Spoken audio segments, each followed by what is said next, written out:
ஒரே பேனலில் உட்கார வச்சது மட்டும் சாதனை அல்ல, ஒட்டுமொத்த தமிழகத்தையும் ஏன் இந்தியாவை கூட இந்த பிரச்சாரத்தை நோக்கி திரும்பி பார்க்க வச்சிருக்கோம் பாருங்க, அதே மிகப்பெரிய சாதனை.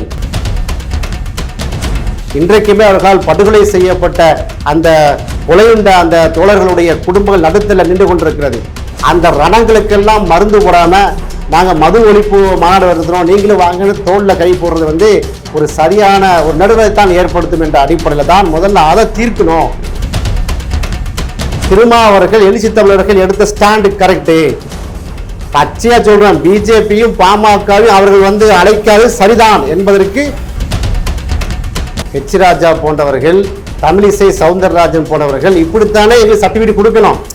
அவர்கள் எங்களை திட்டினால்தான், எங்களை வந்து இழிவுபடுத்தினால்தான், எங்கள் மீது இப்ப கூட அபத்த கருத்தை சொன்னால்தான் நாங்க சரியா இருக்கோம்னு அர்த்தம்.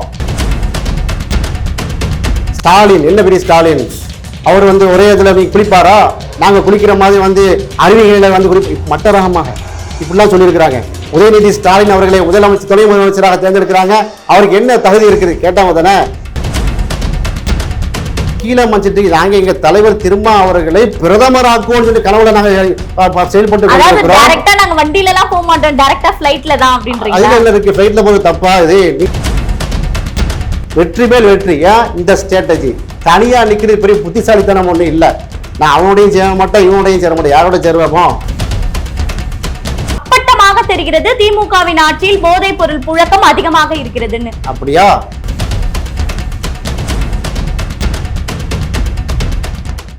குக்கு செய்தி நேயர்களுக்கு வணக்கம். நான் உங்கள் நெறியாளர் மகாலட்சுமி நாச்சியப்பன். இன்று நம்மோடு நேர்காணலில் இணைந்திருப்பவர் விடுதலை சிறுத்தைகள் கட்சியின் தேர்தல் பிரச்சார குழு உறுப்பினர் அகமது சாகிப் அவர்கள். வணக்கம். வணக்கம். நலமா இருக்கீங்களா? நல்லா இருக்கேன். நேற்று வந்து விடுதலை சிறுத்தைகள் கட்சியினுடைய மது ஒழிப்பு மாநாடு வந்து சிறப்பா நடைபெற்றது. இதால நீங்க என்ன சாதிச்சிட்டீங்க அப்படின்னு நினைக்கிறீங்க? அதாவது திமுகவினுடைய வந்து தலைவர்கள் வந்ததுதான் சாதனையா, இது தவிர என்ன சாதனை அப்படின்னு நம்புறீங்க? மது ஒழிப்பு என்று அனைத்து தரப்பு அரசியல் கட்சி தலைவர்களையும் ஒரே பேனலில் உட்கார வச்சது மட்டும் சாதனை அல்ல, ஒட்டுமொத்த தமிழகத்தையும் ஏன் இந்தியாவை கூட இந்த பிரச்சாரத்தை நோக்கி திரும்பி பார்க்க வச்சிருக்கோம் பாருங்க, அதே மிகப்பெரிய சாதனை. பல லட்சக்கணக்கான பலத்தை காட்டியிருக்கேன் அப்படின்னு சொல்றீங்க. பலம் காட்டல, நாங்கள் பலவீனமாக இல்லை. தமிழக மக்கள் அரசியலுடைய கட்சிகளால் சமூகத்தினுடைய பிரிவுகளால் வேற்றுமையாக இருந்தாலும் மது ஒழிப்பு என்று வரும்போது எல்லாத்தையும் தூக்கி வீசிட்டு பெண்கள் லட்ச லட்சமா வந்து உட்கார்ந்தாங்க பாருங்க, அது மிகப்பெரிய சாதனை. அது பலம் தான் எங்களுக்கு. இது அரசியலுடைய கட்சி கூட்டணியுடைய பலமா, கூட்டணியுடைய பலம், வாக்குடைய பலம்னு இல்லை, ஒட்டுமொத்த தமிழகத்தினுடைய கோரிக்கையை எங்க விசிக பேனர்ல சொல்லி எங்களோடு ஒத்த கருத்துள்ள சக கூட்டணி தலைவர்கள்லாம் உட்கார வச்ச பாருங்க. இது பலம் இல்லாம என்ன பலவீனமா? நிச்சயமாக பலம் தானே. இது நீங்கள் பலம், மக்களுக்கு வந்து நல்லது செய்யறேன் அப்படின்னு சொல்றீங்க. இதுல எதுக்கு ஜாதி கட்சிகள் அப்படின்னு ஒரு முத்திரையை வேற மற்ற கட்சிகளுக்கு குத்துறீங்க? எல்லா கட்சிகளுக்கும் நீங்கள் வந்து அழைப்பு விடுக்கலாம் இல்லையா? நல்ல ஒரு ஜாதிய கட்சிகளுக்கு எங்களுக்கு அலௌடு இல்ல அப்படின்ற மாதிரி சொல்றீங்க. ஏனென்றால் கடந்த காலங்களில் நீங்க பாத்தீங்கன்னா ஒரு நீண்ட நெடிய வரலாற்று பின்னணி நீ பார்க்கணும். 1957 இருந்து இந்த 2024 வரைக்கும் என்னுடைய விடுதலை சிறுத்தை கட்சியை ஓரங்கட்ட பார்த்தது, ஒதுக்கி வைத்தது யார்? நீங்க எந்த ஜாதி கட்சியை நீங்க மீன் பண்ணிட்டு சொல்றீங்களோ அந்த ஜாதி கட்சிக்காரங்க தானே. அப்ப அவர்களால் எரிக்கப்பட்ட சேரிகள், குப்பங்கள் இன்னுமே வந்து ரணகலமா ஆகி கொண்டிருக்கிறது. இன்றைக்குமே அவர்களால் படுகொலை செய்யப்பட்ட அந்த கொலையுண்ட அந்த தோழர்களுடைய குடும்பங்கள் நடுத்தல நின்று கொண்டிருக்கிறது. அந்த ரணங்களுக்கெல்லாம் மருந்து போடாம நாங்க மது ஒழிப்பு மாநாடு வருகிறோம், நீங்களும் வாங்கன்னு தோளில் கை போடுறது வந்து ஒரு சரியான ஒரு நடுவரைத்தான் ஏற்படுத்தும் என்ற அடிப்படையில் தான் முதல்ல அதை தீர்க்கணும். அவங்கள கொண்டு உள்ள வச்சோம்னு சொன்னா இது மது போதை ஒழிப்பு மாநாடு, இது ஒட்டுமொத்த ஒரு தமிழருடைய ஒரு உலகமுடைய மாநாடு. இதுல கொண்டு போய் நம்ம பகையாளியோட கொண்டு போய் நமக்கு தோல்ல கை போட்டோம்னா அது எடுபடாது. அதுதான் மதம். நீங்க கேட்ட வந்து மதம் ஜாதி மக்கள் போராட்டம் அப்படின்றது சாதி மதம் எல்லாத்தையும் கடந்துதான் நம்ம ஒரு போராட்டத்தை மேற்கொள்ள வேண்டிய கட்டாயத்துல நம்ம இருக்கோம். இப்ப ஜல்லிக்கட்டு போராட்டத்தை கூட எல்லாருமே திரண்டு ஒன்று நின்றுதான் நீங்க பாடுபட்டீங்க. அப்படி இருக்கும்போது இந்த இடத்துல அந்த சாதி முத்திரை என்பது தேவையில்லை. சாதிக்காரங்க வரக்கூடாதுன்னு சொல்ல வரல, நல்லா புரிஞ்சு கொள்ள வேண்டும். சாதியை அடிப்படையாக கொண்ட அந்த அரசியல் கட்சி வரக்கூடாதுன்னு சொன்னோம். நீங்க எந்த அரசியல் கட்சியை வந்து அப்படி பார்த்தா அந்த சாதி சமூகத்தை சேர்ந்த மக்களே எங்க கட்சியில இருக்கிறாங்க. நாங்க 4 இல்ல நீங்க தெளிவா புரிஞ்சுங்க. அந்த 4 சட்டமன்ற உறுப்பினர் இருக்கா பாருங்க, 4 சட்டமன்ற உறுப்பினர்களில் ஒரு உறுப்பினர் நீங்க எந்த ஜாதியை நீங்க மீன் பண்ணி சொல்றீங்களோ அந்த ஜாதியை சேர்ந்தவர். ஸோ நாங்க அந்த ஜாதிக்கு எதிரான ஆட்கள் கிடையாது. இந்த ஜாதியை கட்டமைப்பாக கொண்டு விடுதலை சிறுத்தை கட்சியை துண்டார நினைக்கலாம் பாருங்க, அந்த கட்சிக்கு அழைப்பு இல்லை என்று சொன்னோம். அதை நீங்க பிரிச்சு புரிஞ்சுக்கணும். மக்களுடைய பார்வை என்னவா இருக்கு அப்படின்னு பாத்தீங்கன்னா, அழைப்பு விடுத்தாச்சு, எல்லாரும் வாங்க ஒண்ணு சேர்ந்து போராடலாம் அப்படின்னு கூப்பிட தவறிட்டாரோ விசிகா தலைவர் அப்படின்னு கேக்குறாங்க. அப்படி இல்லையே, அப்படி தவறிட்டாரோ என்று மக்கள் தப்பா நினைச்சிருந்தா லட்ச சிறுத்தைகள் லட்ச பொதுமக்கள் குளிமிருக்க மாட்டாங்களே, குறிப்பா பெண்கள் வந்து குளிமிருக்க மாட்டாங்களே. வெல்லும் ஜனநாயக மாநாட்டுக்கு ஈக்குவலாக அதுக்கு சரி நிகரான மக்கள் வந்து குழுமினாங்களே. அப்ப நீங்க சொல்லக்கூடிய பாயிண்ட் அதுல இல்ல. திருமாவர்கள் எழுச்சி தமிழர்கள் எடுத்த ஸ்டாண்டு கரெக்டு. பச்சையா சொல்றேன், பிஜேபியும் பாமகவும் அவர்கள் வந்து அழைக்காது சரிதான் என்பதற்கு கட்டியம் கூறியதாக நேற்று வந்து நடந்த அந்த மாநாடும் திரண்ட மக்களுடைய அந்த கூட்டமும் வந்து சான்று பெறவதாக அமைஞ்சு. இப்போ வந்து தமிழிசை சவுந்தரராஜன் அவங்க வந்து என்ன சொல்றாங்கன்னா, விடுதலை சிறுத்தை கட்சிகளுடைய தலைவர் வந்து திருமாவளவன் வந்து முதல்ல சிறுத்தையா தான் ஆரம்பிச்சாரு, ஆனா இப்போ பாத்தீங்கன்னா சிறுத்து ரொம்ப சிறுத்தே போயிட்டாரு அப்படின்ற ஒரு குற்றச்சாட்டை முன்வைக்கிறாங்க. அதை நீங்க எப்படி பாக்குறீங்க? Very good. ஹெச் ராஜா போன்றவர்கள், தமிழிசை சவுந்தரராஜன் போன்றவர்கள் இப்படித்தானே எங்களுக்கு சர்டிபிகேட் கொடுக்கணும். அவர்கள் எங்களை திட்டினால்தான், எங்களை வந்து இழிவுபடுத்தினால்தான், எங்கள் மீது இப்ப அபத்த கருத்தை சொன்னால்தான் நாங்க சரியா இருக்கோம்னு அர்த்தம். அவங்க திமுக பத்தி எப்படி விமர்சனம் பண்ணுவாங்க? ஸ்டாலின் என்ன பெரிய ஸ்டாலின், அவர் வந்து ஒரே இதுல நீ குளிப்பாரா, நாங்க குளிக்கிற மாதிரி வந்து அறிவியலை வந்து மட்ட ரகமாக இப்படிலாம் சொல்லியிருக்கிறாங்க. உதயநிதி ஸ்டாலின் அவர்களை முதலமைச்சர் துணை முதலமைச்சராக தேர்ந்தெடுக்கிறாங்க. அவருக்கு என்ன தகுதி இருக்குது கேட்டாங்க தானே. இப்படி திமுகவினரும் திமுகவுடைய கூட்டணி கட்சியினரும் இழிவுபடுத்தினால்தான் நாங்க சரியா இருக்கோம்னு அர்த்தம். அப்ப எங்க எதிர் முகாம்ல இருந்து எங்களுக்கு இந்த மாதிரியான சர்டிபிகேட் தான் எங்களுக்கு வரும். அப்ப தமிழிசை சவுந்தரராஜன் அவர்கள் எங்களை சிறுத்தைகளை சிரித்து போய்விட்டார்கள் சொன்னாதான் நாங்க பெருத்து போயிருக்கிறோம், பன்மடங்காக பெருகி இருக்கிறோம் என்பதற்கு அது நற்சான்றிதழே. வைத்தறிச்சல் தாங்க முடியாம பேசியிருக்கிறாங்க. இப்போ உதயநிதி ஸ்டாலின் அவர்கள் வந்து துணை முதல்வரா ஆயிட்டாரு இல்லைங்களா, அதை பத்தி உங்களுடைய கருத்து என்ன? வாழ்த்துகிறோம், வரவேற்கிறோம். என்ன கருத்து சொல்றதுக்கு என்ன இருக்கு? உங்களுடைய தலைவர் வந்து துணை முதல்வர் ஆகல, அதுக்கு நீங்க ஆசைப்படலையா? என்னுடைய தலைவர் துணை முதல்வர் ஆகல, அவ்வளவு கீழே மச்சிட்டு நாங்க எங்க தலைவர் திருமா அவர்களை பிரதமராக்குவோம் சொல்லி கனவுல நாங்க செயல்பட்டு டைரக்டா நாங்க வண்டியில எல்லாம் போக மாட்டோம், டைரக்டா ஃளைட்ல தான் அப்படின்றீங்க. அதுல என்ன இருக்கு? ஃளைட்ல போறது தப்பா? இது நீ கட்டவண்டியில போக சொல்றீங்களா? நான் என்ன சொல்றேன், முதல்ல தமிழக அரசியலுக்குள்ள வாங்க, அப்புறமா வந்து தேசிய அரசியல் பண்ணலாம். தேசிய அரசியலும் முக்கியம், தமிழக அரசியலும் முக்கியம். மாநிலத்துல வந்து சுயாட்சி, மத்தியில கூட்டாட்சி என்பது எங்கள் தத்துவமாக இருக்கிறது. இப்போ வந்து உதயநிதி ஸ்டாலின் அவர்கள் வந்து துணை முதல்வரா ஆயிட்டாரு. ஆதவ் அர்ஜுன் வந்து பல சர்ச்சைகளை உண்டு பண்ணிட்டாரு, ஆட்சியிலும் பங்கு அதிகாரத்திலும் பங்கு அப்படி இப்படின்னு. அதாவது மக்கள் என்ன பேசுறாங்கன்னா, நேரடியா மோதிக்கொள்ளாமல் திமுகவும் விசிகாவும் இப்படி மறைமுகமாக மோதிக்கொள்வதற்கான காரணம் என்னவா இருக்கும்? உங்களை மாதிரி புண்ணியவங்க பத்திரிகையில தோழர்கள் தான் காரணம். நாங்க ஒத்துமையா தானே இருக்கிறோம். தளபதி ஸ்டாலின் அவர்கள் என்னுடைய அருமை சகோதரன், அருமை தம்பி திருமா என்று தோளில் கை போடுகிறார். நீங்க எப்படி எழுதுறீங்க? திமுகவுக்கும் விசிகாவுக்கும் உரசல், திமுக கூட்டணியில உடைசல். கட்சியின் சார்பில் இருந்து வெளியிடக்கூடிய அந்த தகவல் மூலமா தானே பத்திரிகையாளர்கள் பேசுறாங்க. அதாவது ஆட்சியிலும் பங்கு அதிகாரத்திலும் பங்கு, நீங்களே போஸ்ட் போடுறீங்க, நீங்களே டெலீட் பண்றீங்க, அத வந்து ஒரு பேசு பொருளா மாத்தினா நீங்க கேள்வி கேட்கலாம். பங்கு அதிகாரத்திலும் பங்கு என்று எடப்பாடியார் ஆட்சி காலத்தில் சொன்னோம். அம்மையார் ஜெயலலிதா அம்மையார் அப்படின்னு சொன்னோம். கலைஞர் காலத்தில் நம்ம சொல்லியிருக்கோம். அதாவது கொள்கை வெல்ல களமாடுவோம், கோட்டையில் ஒரு நாள் கொடியேற்றுவோம். இதான் எங்களுடைய கொள்கை முழக்கமாக இருக்கிறது. அதாவது கொள்கையை வெற்றி பெற களமாடுவோம், கோட்டையில இங்க விசிக கொடி ஏறும். இதாங்க ஓப்பனா தாங்க சொல்லியிருக்கிறோம். இது ராணுவ ரகசியமா 10க்கு 10 ரூம்ல வந்து ரகசியமா பேசியிருக்கிறோம். எங்களுடைய ஒவ்வொருடைய அரசியல் கட்சியினுடைய தொண்டருடைய குறிக்கோள் என்ன எப்படிதான் இருக்கும்? இப்ப நீங்க அண்ணன் மதிமுக கட்சிக்காரங்களை தோழரை போய் கேளுங்க, அடுத்த முதல்வர் யார்? எங்க அண்ணன் வைகோ தான். கம்யூனிஸ்ட் போய் கேளுங்க, முத்தரசன் தாங்க எங்களுக்கு அடுத்த முதல்வர் சொல்லுவாங்களா மாட்டாங்களா? அது போல காங்கிரஸ் கட்சிக்காரங்க கேளுங்க, செல்வ பிறந்ததுக்கு தான் அடுத்த கேட்டாலும் நீங்க நீங்க ஏன் வந்து விசிகா வந்து அங்க சொல்லும் போது மட்டும் கொள்கையில் ஒரு நாள் கொடியேற்றுவோம் சொல்லும் போது மட்டும் நீங்க ஏன் திமுகவுக்கும் விசிகாவுக்கும் உடசல் ஏன் கொண்டு வர்றீங்க? அப்ப நாங்க முதல்வர் ஆகக்கூடாதா? இல்ல, நான் என்ன கேக்குறேன், சரி நீங்க முதல்வர் ஆகுங்க, ஏன் தனித்து நின்று முதல்வர் ஆக மாட்டேங்குது? கூட்டணி இல்லாம தனியா நின்று போட்டியிடலாமே. உங்களுடைய பலம் எவ்வளவு இருக்குன்னு நாங்களும் தெரிஞ்சுக்கலாம் இல்லைங்களா? மக்களுடைய பார்வை அப்படி யோசிக்கிறாங்கல்ல. இப்ப நாம் தமிழர் கட்சியின் சார்பாக வந்து பாத்தீங்கன்னா 8% வாக்குகள் வந்து பெற்றிருக்காங்க. அப்ப அதே மாதிரி உங்களுடைய பலம் எவ்வளவு இருக்கு மொத்த தமிழ்நாட்டுல அப்படின்னு தெரிஞ்சுக்கலாமே. இது வந்து நெகட்டிவ் ஆஸ்பெக்டால இருக்குது. தனியா நிக்கிறது வந்து பலமா, கூட்டணியா நிக்கிறது பலமா? உங்களை யாரு கூட்டணியில சேர்ப்பா?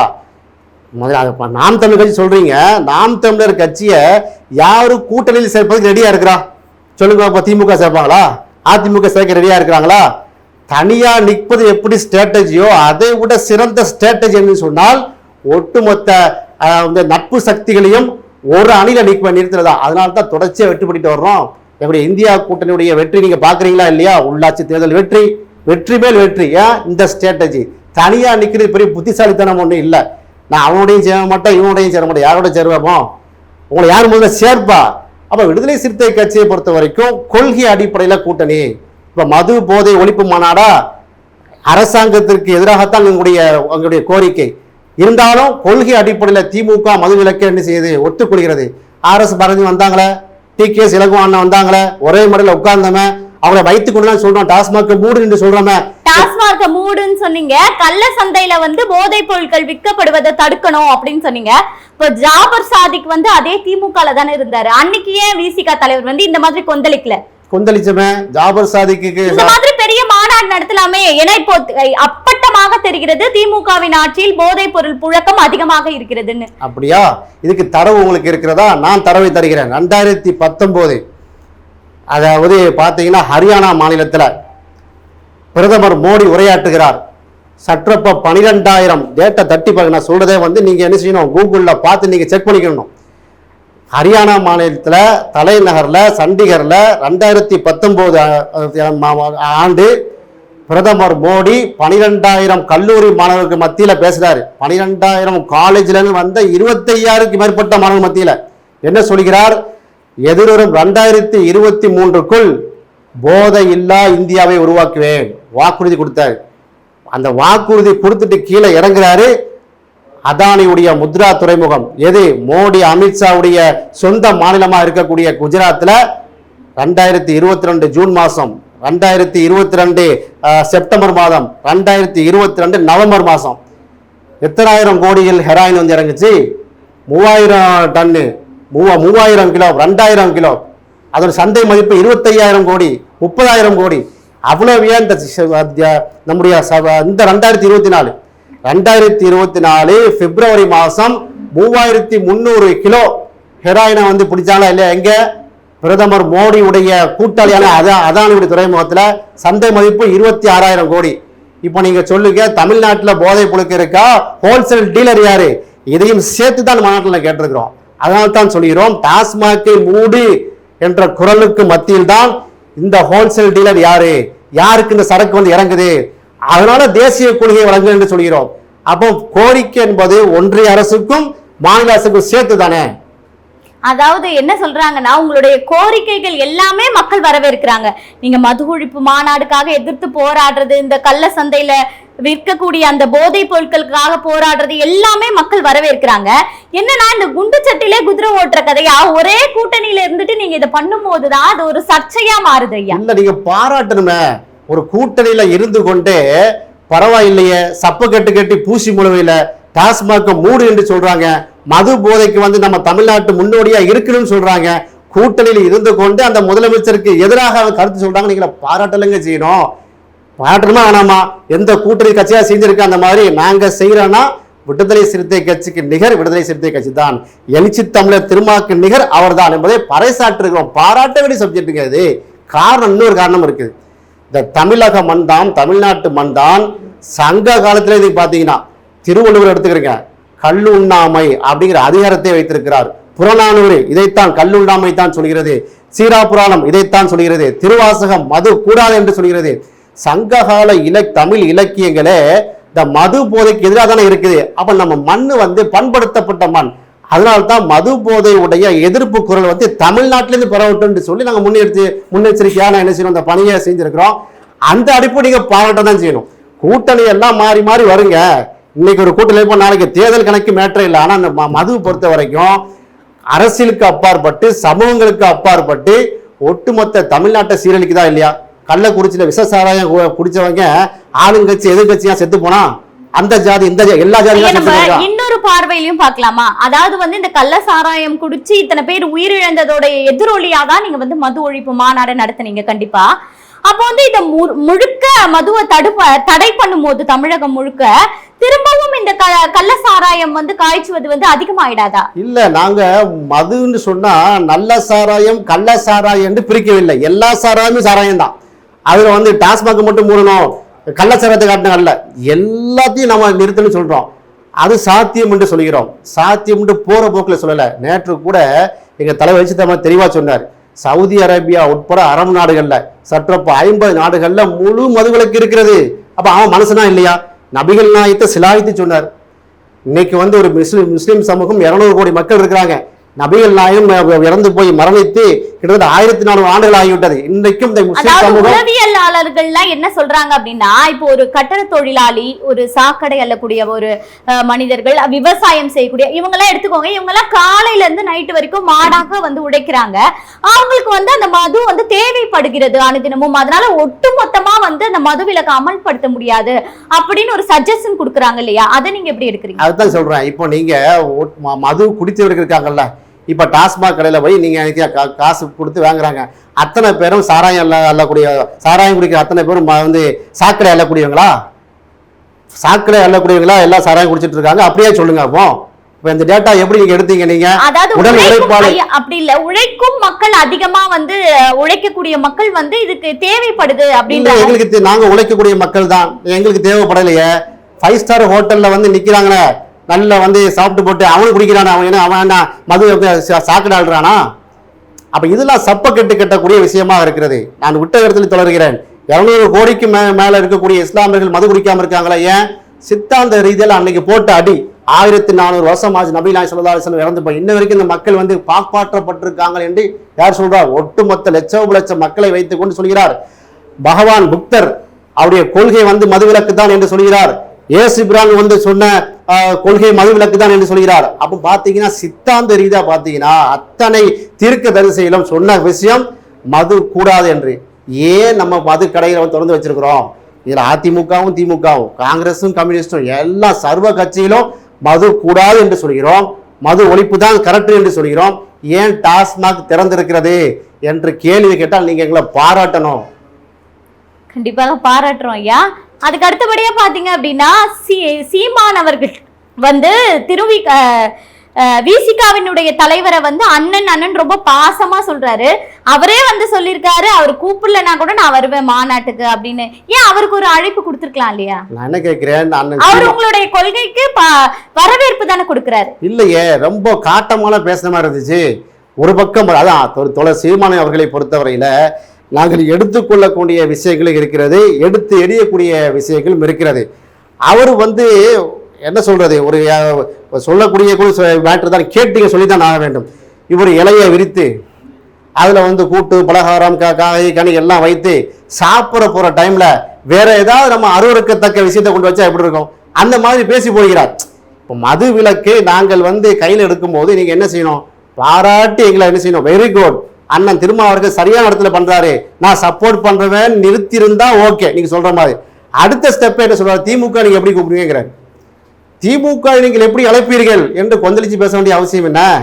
எப்போ ஒரு இடத்துல வந்து திருட்டு நடக்குது, திருட்டுக்கு எதிராக நம்ம எல்லாம் மக்களை திரட்டு ஒண்ணு கூடி வைத்து திருட்டு கூடாதுன்னு சொல்லிடுறோம்.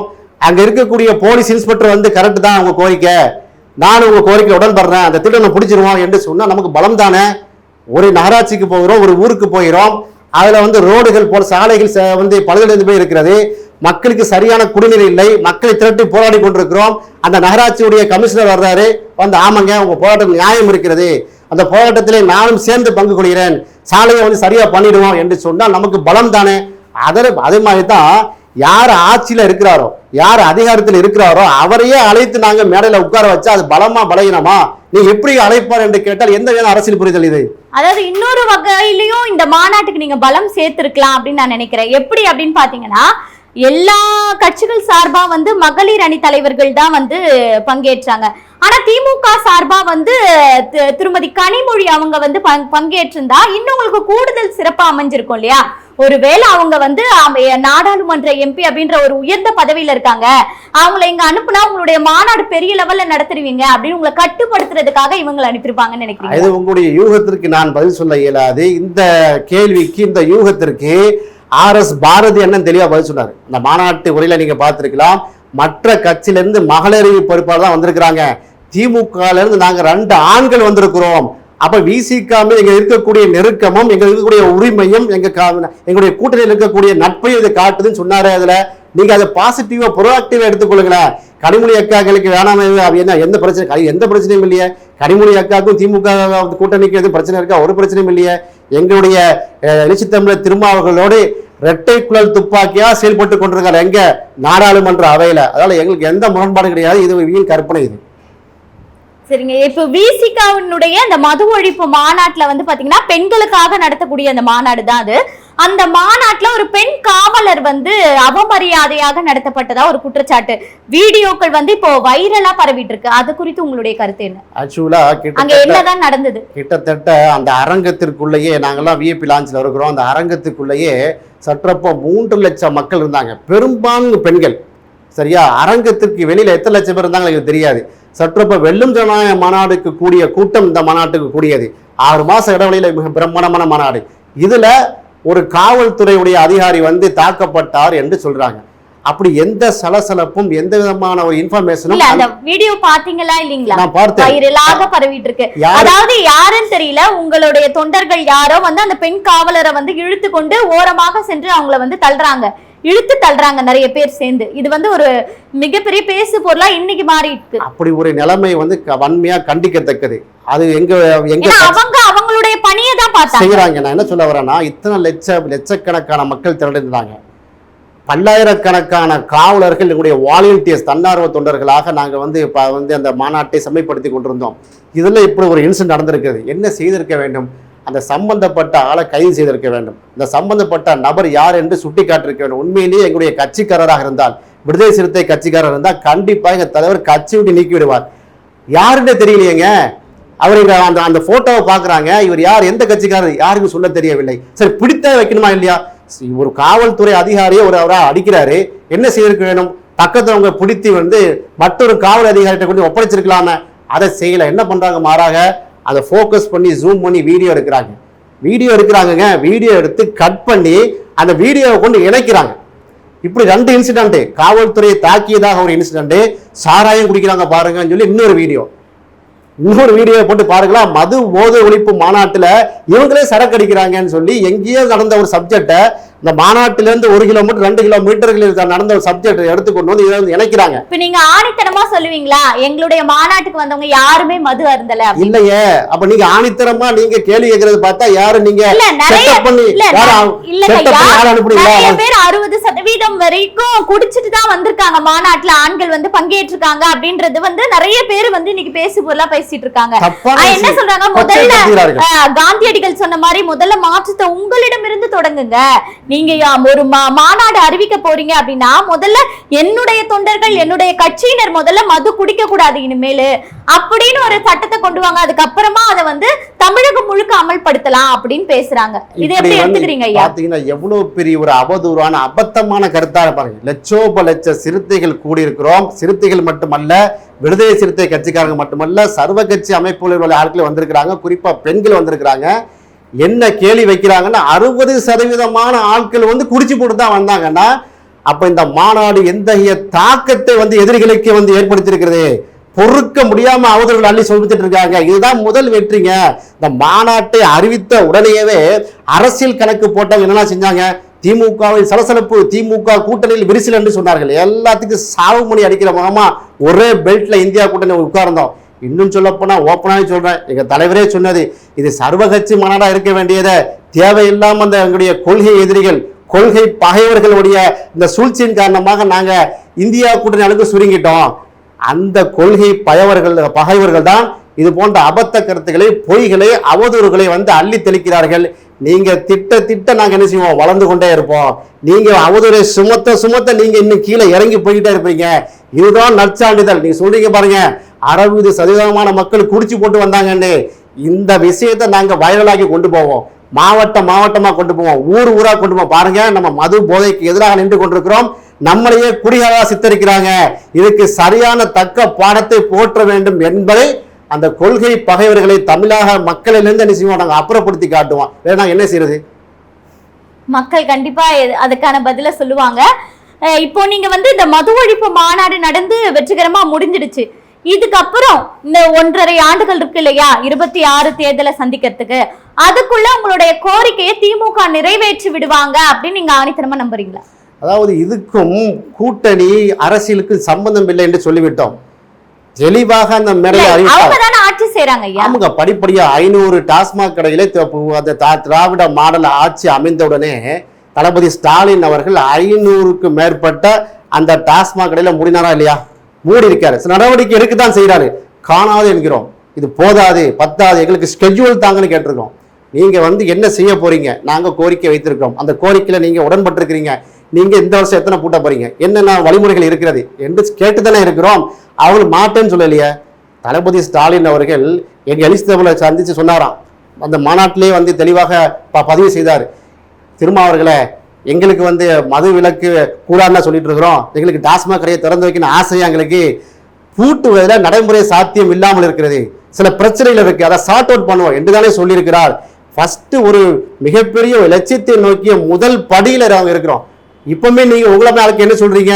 பார்த்தீர்களா, பெண் காவலர் கையை பிடித்து இழுத்து விட்டார்கள், 60% மக்கள் குடித்து போட்டு வந்திருக்காங்கன்னு சொல்லும் போதே, என்னையா இந்த தமிழ்நாட்டு மக்கள், என்னையா எங்க பத்திரிகை நண்பர்கள், எங்களுக்கு பக்கபலமா நிக்க வேண்டியவர்களே, எது பேசு பொருளாக மாறுகிறதோ அததான் பத்திரிகையாளர்கள் எடுத்து பேசுவாங்க இல்லைங்களா? ஏன்னா இத்தனை லட்சம் மக்கள் குடிபிருக்கிறார்கள், போற போக்குல வந்துட்டு நீங்க காவலர்களுக்கெல்லாம் வந்து இது இல்லைங்கிற மாதிரி செய்யக்கூடாது. அப்படி ஒரு சம்பவம் நடந்தா அது தவறு, அதை சுட்டி காட்டணும், அதை கண்டிக்கணும், அது நடவடிக்கை எடுக்கணும். இப்படித்தானே போக வேண்டும். இப்ப பாத்தீங்கன்னா 60% மக்கள் குடிச்சு போட்டு வர்றாங்கன்னா எதை எப்படி சொல்றது? பாத்தீங்களா, 2026 நீங்க என்ன 2000 வந்துட்டு போது என்ன இருக்கு? 2026 நாள் இருக்குங்க. அதுக்கு முன்னாடி ஒழிச்சு காட்டுவாங்க, முயற்சி எடுப்பாங்க, ஒரு 2-3 ஸ்டெப் எடுத்து வைப்பாங்க. அப்படிப்பட்ட ப்ரோ ஆக்டிவா நம்ம என்ன செய்யறோம், செயல்பட்டு கொண்டிருக்கிறோம். சரிங்க ஐயா, பல தகவல்களுக்கு ரொம்ப அழகா பதில் கொடுத்தீங்க. நன்றி. நன்றி.